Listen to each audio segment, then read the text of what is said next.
भवानीपुर, जहांगीरपुर और शमशेरगंज में वोट डाले जा रहे हैं। भवानीपुर सीट से ममता बनर्जी चुनाव लड़ रही हैं और ये ममता की परंपरागत सीट रही है। लेकिन पिछले चुनाव में उन्होंने नंदीग्राम से चुनाव लड़ा था, जहां बीजेपी के शुभेंदु अधिकारी से हार मिली थी। आज भवानीपुर उपचुनाव को लेकर सुरक्षा के खास इंतजाम किए गए।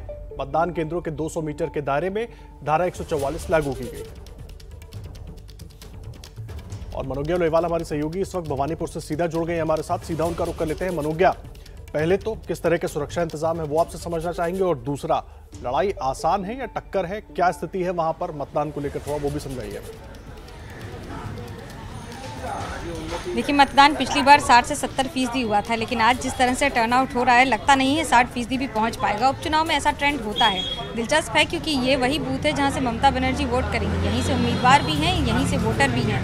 तीसरा उनका चुनाव होगा यहाँ से। इसके पहले 2 बार लड़ी हैं। 2011 में जब उपचुनाव हुआ था, सांसद का पद छोड़कर लड़ी थी, तब भी 95,000 वोट से जीती थी। और जब उसके बाद 2016 का चुनाव हुआ था, तब भी यहाँ से लड़ी थी और करीब 45,000 से 50,000 वोट के मार्जिन से जीती थी। इस बार लड़ाई मार्जिन की, यानी कि कौन कितने मार्जिन से जीत पाएगा, और ये देखना होगा कि किस तरह से बीजेपी को परास्त किया जा सके। ये टैलेंट और यही सबसे बड़ी टेक्निक अपना रही है तृणमूल कांग्रेस। इसमें 2 बातें। पहला ये कि अभी तक जितने भी चुनाव हुए हैं उसमें पूरी तरह से उपचुनाव में दोनों पार्टियों ने अपनी ताकत नहीं झोंकी। यानी 80 का मिशन लेकर, तो यानी कि मिशन 80 लेकर बीजेपी उतरी थी सोमवार को, जिस दिन हाथापाई हुई बीजेपी और टीएमसी के कार्यकर्ता में, जिसमें दिलीप घोष को चोट थी। और वहीं दूसरी ओर ममता बनर्जी यानी तृणमूल कांग्रेस की ओर से पूरा का पूरा मंत्री परिषद इस समय कार्यकर्ता के तौर पर भवानीपुर में काम कर रहा है। भवानीपुर यानी कि 16 स्क्वायर किलोमीटर का इलाका, जहां पर इस समय कोलकाता पुलिस की कड़ी तैनाती है और 35 कंपनियां तैनात हैं।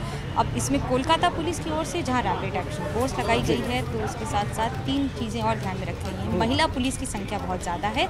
जॉइंट कमिश्नर हैं 5, और उनके साथ साथ करीब 12 डीसीपी और एसीपी भी तैनात किए गए हैं, जो लगातार राउंड लेकर निगरानी कर रहे हैं।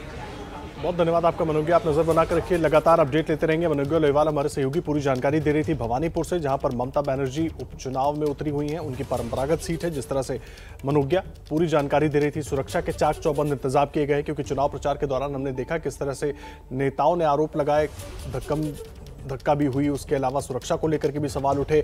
और अब आज मतदान हो रहा है। हालांकि 3 सीटों पर उपचुनाव हो रहा है, लेकिन भवानीपुर की सीट सबसे हॉट सीट है, क्योंकि ममता बनर्जी की ये परंपरागत सीट है। 2011-2016 में भी यहीं से चुनाव लड़ी। नंदीग्राम से पिछले विधानसभा चुनाव में वो चुनाव हार गई थी। अब उपचुनाव हो रहा है, वहां पर वो एक बार फिर से अपनी परंपरागत सीट से चुनावी मैदान में है।